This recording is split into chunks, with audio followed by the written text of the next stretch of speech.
We're Air Ambulance Charity, Kent, Surrey, Sussex, your local air ambulance charity. We hope you never need us, but every year lots of people in our local area do. Serious emergencies can happen to anyone, anywhere. On the road, on the beach, even at your school. When the phone rings, we can get to anyone in under 30 minutes. We have 3 helicopters and 4 cars, all fitted with life-saving equipment and medicine to help save lives. We have 2 medical teams deployed at any one time.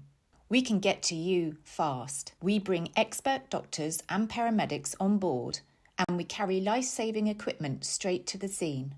Our helicopters are like flying emergency rooms, just like you might see in a hospital.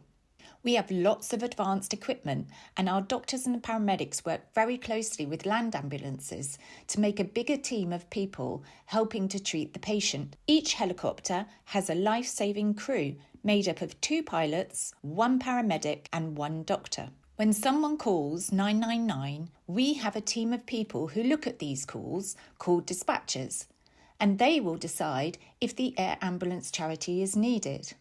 We only get called out to very serious emergencies.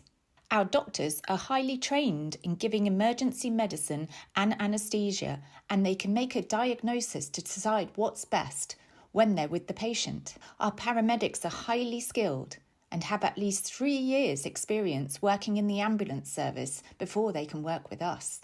Our pilots make sure we arrive at the scene as quickly and as safely as possible. They support the team and are very skilled in landing the helicopter in all areas.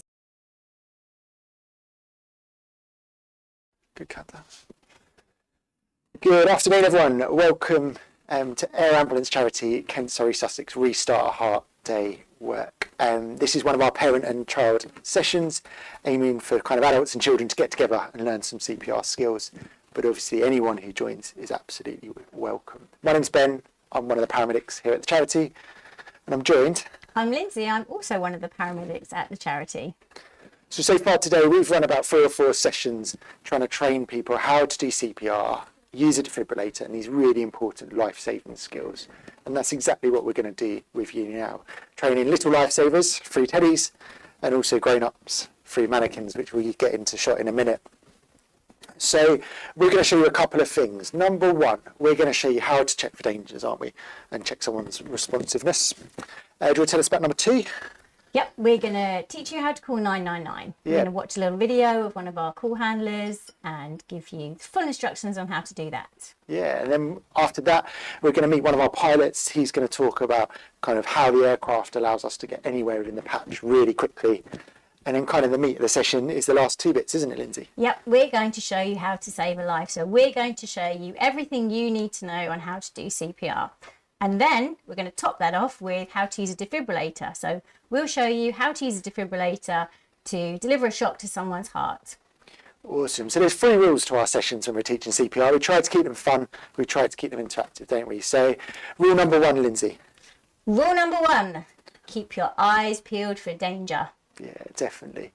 Rule number 2, when we're saving lives, it's all right to be loud. We want you to be as loud as you can today. If you're a little one, you're going to have to use your big voices here when we talk about getting for help. Do you want to tell us about rule number 3? And rule number 3 is the best lifesavers, just like us and you, teach other people how to save lives. So spread the word, tell everyone you know how to do CPR, and make sure they know how to do it too. Yeah, awesome. So the first thing we're going to do is we're going to play you a little video showing Paul, who's one of our patients, who survived his cardiac arrest because of lifesavers out there like you.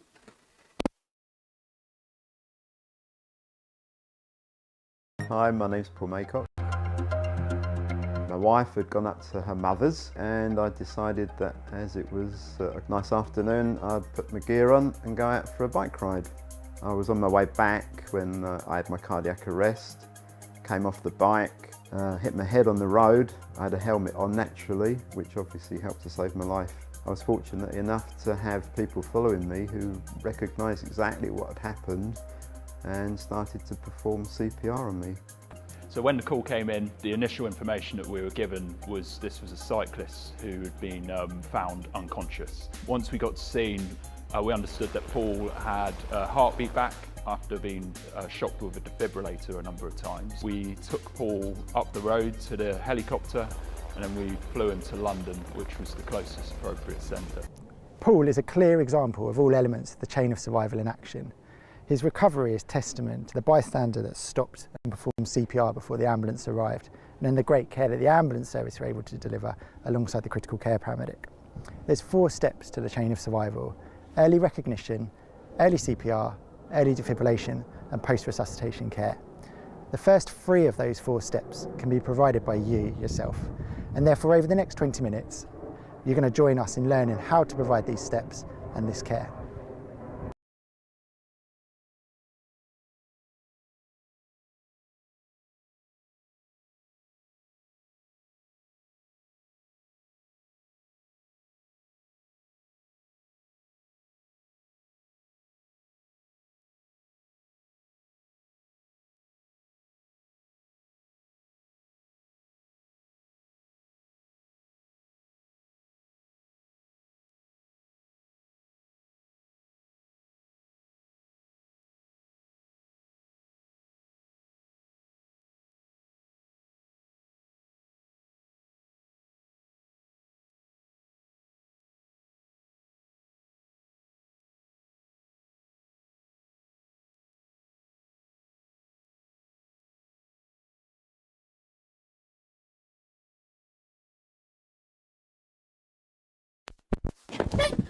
You've said snake.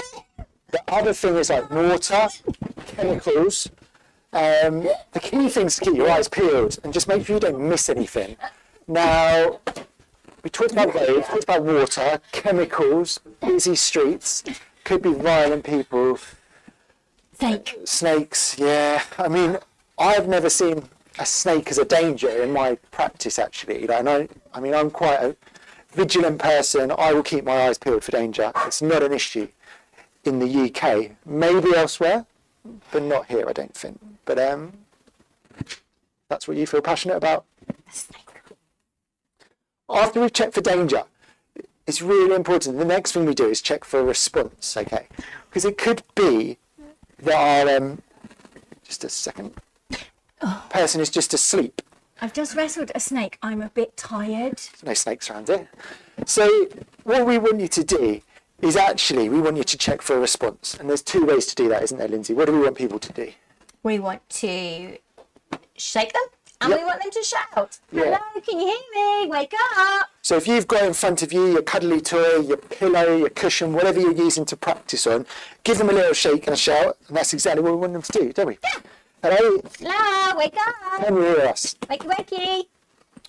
Now, there's kind of lifesavers out there. We can't do everything on our own. It's really important, isn't it? They know how to get extra help. So who do we want them to call? Ghostbusters? Not Ghostbusters. 999. So dial 999 and that will get you some help. And we're going to give you some tips and tricks about what to do calling 999. Who are we going to hand them over to? Not Ghostbusters? Not Ghostbusters. Carol. Carol. Who's better than the Ghostbusters? She is. Who's Carol? Should we tell them about Carol? Yes. Do you want me to? Carol is one of our emergency call handlers who works in our emergency operations centre. And she is also the person that dispatches the helicopter if it's needed. Yeah, so Carol dispatches our teams to the most serious calls that the ambulance service take every single day. She's going to ask you a couple of questions through this. I want you to have a little think about your answers, and she's going to give you some tips and tricks about calling 999. Hello, my name's Carol. I am a dispatcher for the Air Ambulance Kent, Surrey and Sussex. Today, as a little lifesaver, I'm going to tell you how you can call and stay calm in an emergency. So firstly, you need to speak clearly. If possible, call from a landline. If you don't know your address, who can you go to? So we're going to pause for 10 seconds.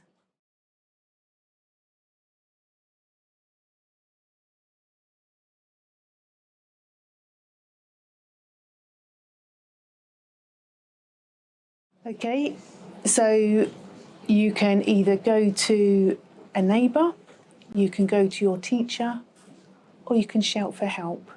So once you know your address, what are the first two questions the call taker will ask you? So they will ask, is the patient conscious and is the patient breathing? Okay, the call taker will then tell you how to do CPR and when to open the door. Once you've opened the door, you go straight back to the person. Afterwards, you don't stop the CPR until the ambulance crew arrive and take over from you. So also you need to think of the risks. Is there a second person available? Can they wave the ambulance crew down? So just a short recap. You will be asked, is the patient conscious and is the patient breathing? You need to know your address and who you can ask for help if you don't know your address. Open the door when you are told to. Have someone meet and wave down the ambulance crew. And if you can, put away any family pets.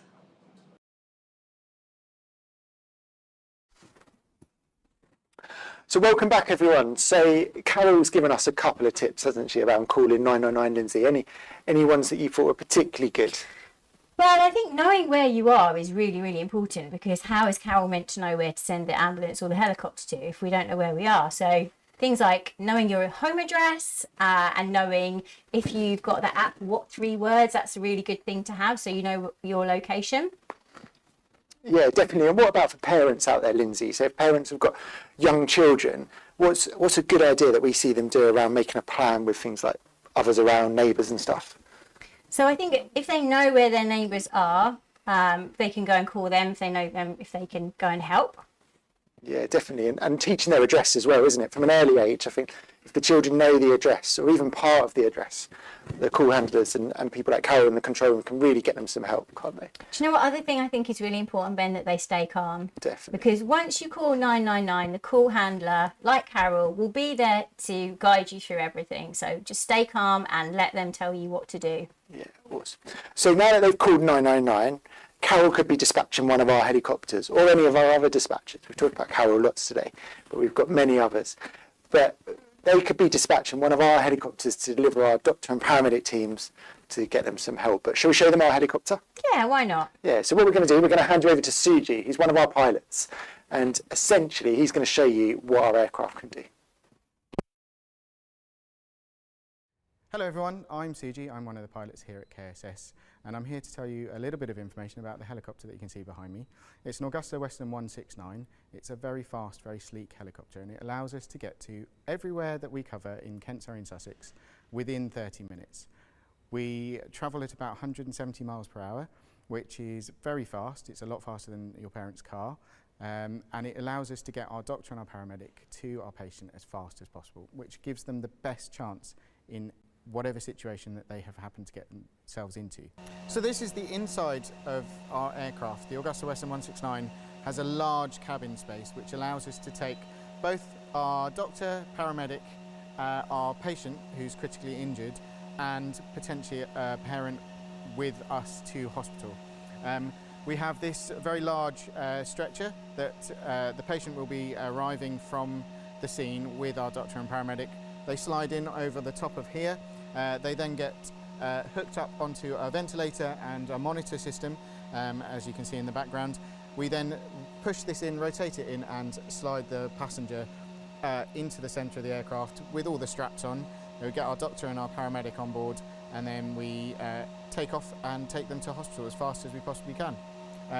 As you can see, it may look relatively small from the outside, but it is one of the largest ones that is around in the air ambulance industry, and it works very well for us. It's a heavy helicopter, but we are able to still travel at that 170 miles an hour. It nearly weighs the same as a bus, so it's quite interesting going from point to point with such a large helicopter. When we are on a call, we use an alpha call sign instead of blue lights, because that gives us priority with air traffic control so that we can go from one place to another as fast as possible. That then allows us to get to the patient and deliver our crew to them as soon as we can. Once we finish that, we are able to potentially go on to a second job with the amount of fuel that we carry, up to 2 hours worth of fuel. So once we've done that, and then we have to go back to base and then refuel and then hopefully wait for another task to go and help somebody else. Okay, lovely. So let's recap what we've done so far. So Lindsay, what was the first thing that we did? We have checked for danger. Lovely. Number 2, we... Check for a response. Hello, can you hear me? Wake up. Lovely. Number 3, we spoke to... Carol, 999. Lovely, about calling for help. And then number 4, who have we just spoken to? Suji, one of our pilots, who showed us the helicopter. Perfect. But now is essentially the bit of the session where we make you guys do some work. So we know that if someone's heart isn't beating properly, we need you to help the person before we or the ambulance arrive. So Lindsay, remind us of the 2 questions Carol told us about. So firstly, she'll ask if the patient is awake. Yep. And then she'll ask if they're breathing. Yeah, perfect. So we've already shown everyone how to tell if the person's awake with our shake and shout. But what about breathing? Because that's difficult, isn't it? We talk about normal breathing or abnormal breathing. But what sort of things should we be looking for when we tilt the head back to open the airway and check the breathing? What sort of things are we looking for? So we're looking for normal breathing. So normal breathing is what you and I and you at home are all doing right now. You can't really see it because you don't make a big deal out of it, but we all know you're breathing. Cool. So if they're not breathing, that's bad. I guess that's easy. What about long pauses? What would that look like? So. And then just a big gap. Oh. And then they may take another big deep breath. Yeah. Or snoring. I guess that's abnormal as well, isn't it? Yeah, very accurate. And what about agonal breathing? Because we talk about agonal breathing quite a lot. What's that? So the way I would describe agonal breathing is if you imagine what a goldfish looks like when it's out of water or even when it's in its bowl sometimes and it does this whole mouth opening like this. It really doesn't look normal, Ben. No. And that's important, isn't it? Because we know that people mistake agonal breathing for actual breathing. So it's that kind of fish out of water type thing that's really important to look for, isn't it? And if we don't think people are breathing properly, the most important thing is that we now start to do CPR. Okay, so this is where we want all of you to practice what you're doing. So with your cushion, your pillow, what are you doing? What's going on? I'm just limbering up, ready for the mouth to mouth. No. No mouth to mouth today. No. Well, put it away. Go. No. No, there's no mouth to mouth. There's very deliberately no mouth to mouth in any of this because that's not in the guidelines anymore. We're just going to teach people how to do compression only CPR. Oh, okay. Fair enough. Simple. So you can stick your lip glosses away. All right.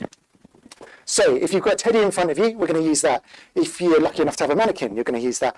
And if not, you've got a pillow, a cushion, a rolled up jumper. We're going to practice some CPR and show you how easy it is to do. Okay. So hands on top of each other, as say, you can interlock your fingers, you can hold onto your wrist, you can do pretty much whatever you want, okay? You're going to have your arms nice and straight and kneeling next to whatever you need to kneel next to. You're going to put the heel of your hand in the centre of the person's chest, and you're going to do that by drawing an imaginary line from armpit to armpit, okay? Heel of your hand, centre of the chest, and you're going to push down. For grown-ups, you're going to push down 5 to 6 centimetres. If you're a little lifesaver, a little child, you're going to push down. That's a little child doing CPR. You're going to push down as hard as you can, okay? And you're going to do exactly as Lindsay's doing. You're going to push down 2 times a second, okay? So have a little go at practicing that out there. And whilst you're doing that, I'm going to tell you, or will tell you, about the 3 times when they can stop Lindsay. Thank goodness for that, because I'm exhausted already. Oh, well, that's one of the answers. So we'll leave that one for a second. So tell us about the first time that someone could, or rule number 1, when people can stop doing CPR. Well, when they wake up. Yeah, so get off. So waking up, so eyes opening, purposeful movement, pushing people away, they can stop definitely. What else? What about number 2? Well, when the emergency services are with you, and I don't mean when they're knocking on the door, you can say, okay, I'm just coming. So the idea is that you carry on doing your chest compressions, and when the ambulance service walk through the door and tell you to stop, then you can stop. However, if you're doing a good job, they may ask you to carry on while they get their equipment set up. Yeah, definitely. And rule number 3, I guess you alluded to it at the start. When's the other time you can give up? When you are too physically tired. Yeah, definitely. So when a person wakes up, when the emergency services arrive, or when you physically can't do any more. Cool, so we've shown people essentially how easy CPR is, but that's only half of the solution, isn't it? So CPR buys us time, it moves blood around, and it allows us to beat the heart. But what's the other bit of the puzzle? The defibrillator. The defibrillator, exactly. And we know when we've taught this to children in the past, that adults think that this is too complex for their children, but actually we know that we've had 5, 6, 7, 8-year-olds doing this really well, okay? The key thing is the two things go together, isn't it? You can't do CPR without using the defibrillator. It's not either or, both of them ideally come together. So let's walk through this. So if I grab one of our defibrillators, all we're going to do is follow the instructions. What do we use? The teddy or the mannequin? Use the mannequin. Perfect. So we'll ditch the teddy for a second. What we want you to do at home is do your CPR alongside Lindsay, because that will help you to practice, but it will also show you kind of the pattern of what we do, okay? So Lindsay's done her danger response, airway breathing, and established that they're not breathing, and is now starting CPR, okay? Luckily, I've got the defibrillator with me, and we're just going to turn it on, and we're going to follow the instructions, okay? For emergency medical services now. Okay, so exactly as we talked about, we're going to call 999 and ask for some help. Follow the voice prompt calmly. We're going to follow the instructions on here. Remove all clothing from chest and stomach. So clothing from the patient. Clothing if necessary. Take out the pads from the bottom of the device. So you're going to take out your pads. Tear open the pads package. And I'm just going to show you these pads up on the screen, just so you can see them. Okay, so you've got 2 pads there, both with pictures on exactly where they should go. Okay. Peel off the pad labelled 1 and stick to the bare skin of the patient. Okay, so pad number 1, and we're going to stick it. Peel off the pad labelled 2 And stick it on. and stick to the bare skin. Pad number 2, we're going to stick underneath the left armpit. Picture. Okay. Press the Perfect. pad firmly to the bare So skin. as soon as the pads are on, the machine will detect it. Okay, and it will start to analyse. Okay. We'll just Analysing heart rhythm. Shock advised. It's going to advise us to deliver a shock. Everyone's going to be nice and clear, so hands up and nice and clear. Orange button now. We're going to deliver our shock and then straight back on the chest doing CPR, all right? Begin CPR. Simple as that. We'll turn that off. System shutting down. And it's as simple as that, isn't it? It is. Should we give it a run through from start to finish? So we've shown everyone these individual components. Should we put it all together? I think so. Should we just hold the mannequin up just so everyone can see exactly where the pads are supposed to be? So one underneath the left armpit and one in the top right of the chest. Awesome. Cool, let's take those off, stick them on here, and we'll do a run through from start to finish. Cool. Right. Are you ready? Born ready. Born ready. Perfect. So, Lindsay's been walking along and she's come across this person who's collapsed. First thing you're going to do? Checking for danger. Check for danger. Are there Perfect. any snakes? There's no snakes at all today, is there? You No sure? dramas. Perfect. So we check for danger. What next? Response. Hello, can you hear me? Wake up. Perfect. So you've got no response. Help. Yeah, so calling for help's really important, isn't it? We're not going to be able to manage this on our own. No. We're going to be calling 999. What's next? Airway. Perfect. Tip the airway back. So tilt it back and you're going to listen and feel for breathing for up to 10 seconds, we talk about, don't we? Mm-hmm. And all of those things that we talked about that were abnormal, so snoring, long pauses, not breathing, or agonal gasps. I saw that fish gulping thing. So agonal breathing. Yeah. So we know the next thing we need to do is start CPR and ideally use the nearest defib, which is luckily what we've got here. So we're going to turn it on and we're just going to follow the instructions. Call emergency medical services now. So we've called for some help. Mode. Follow the voice prompt calmly. It's really tempting to skip ahead, but we're just going to follow the instructions on here, okay? So we've taken the clothing off so that we can get to the chest to stick these on. From the bottom of the device. We see our 2 pads. Tear open the pad's packaging.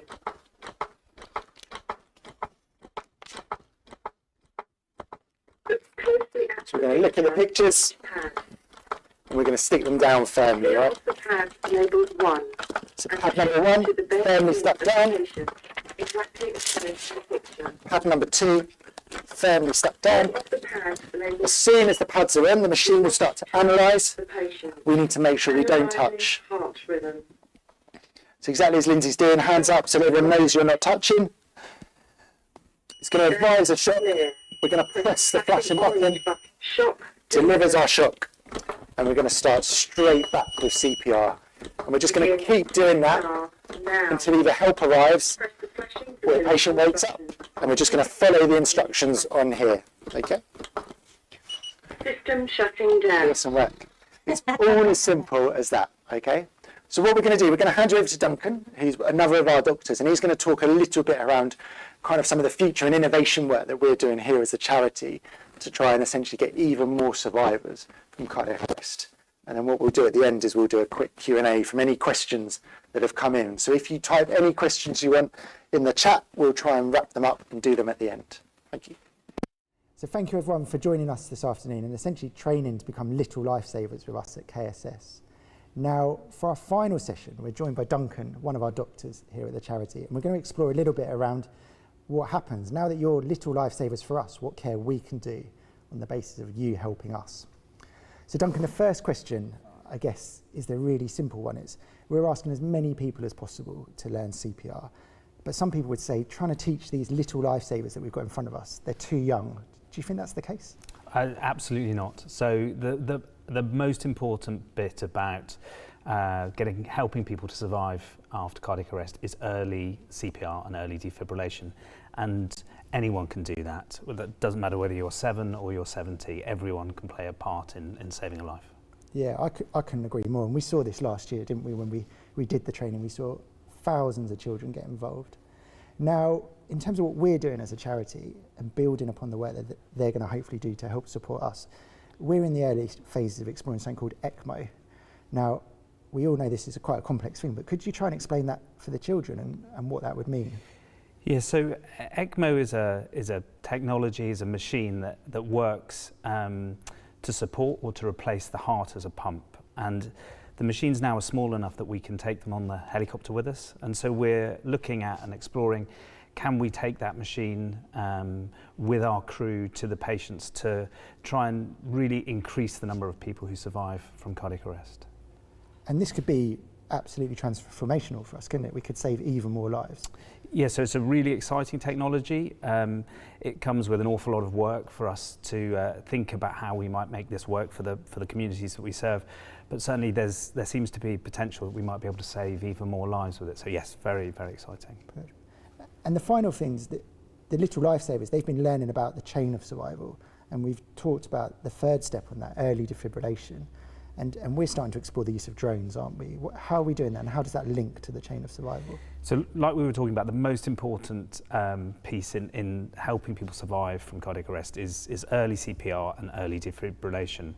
And we know that most people who have their cardiac arrest have it in their own homes or in public places, and so they're often not close to a defibrillator. And what we're doing is we're looking at ways that we might be able to get a defibrillator to those patients, to the public, as quickly as we can, even more quickly than if we were to take it by the helicopter. One route that we might do that is through the use of drones. Again, it's complex in how you actually make that work, but we're looking at all the ways that we can do to try and get the defibrillators to the patients. It's awesome. I think there's some really exciting work for people who have a cardiac arrest in the southeast, and with our work and our communities, where I think we will save even more lives. I think the last thing to say is just a thank you for joining us today. We're going to leave you with our next steps, and if you want to be involved with our charity and support us in the future, there'll be some links for you to follow. Right, welcome back. Thank you everyone for joining us. We've got a couple of questions. We've answered quite a few questions throughout the day, and we're going to put some on social media. I know on YouTube you can't type in the comments, so if you ask us on social media and tag us, we'll try and answer some of these as well. Question number 1, Lindsay. Charlie wants to know, when can he have his dinosaur back? Oh, Charlie, thanks so much for lending us your dinosaur today. We wouldn't have been able to do this today without Charlie's dinosaur. So big shout out to Charlie and his dinosaur, please. Yeah, awesome. Thanks, Charlie. Number 2, what equipment to carry on the helicopter? Should we talk through some of the kind of advanced equipment that our teams can bring along? So we carry drugs so that we can give people an anaesthetic. We carry ventilators so we can help with their breathing. We carry blood, so if people need a blood transfusion, we can do that. We carry a defibrillator. We also carry a machine that can do mechanical chest compression. So we know how exhausting it is, so we've got a machine that can also do that for us. Yeah, perfect.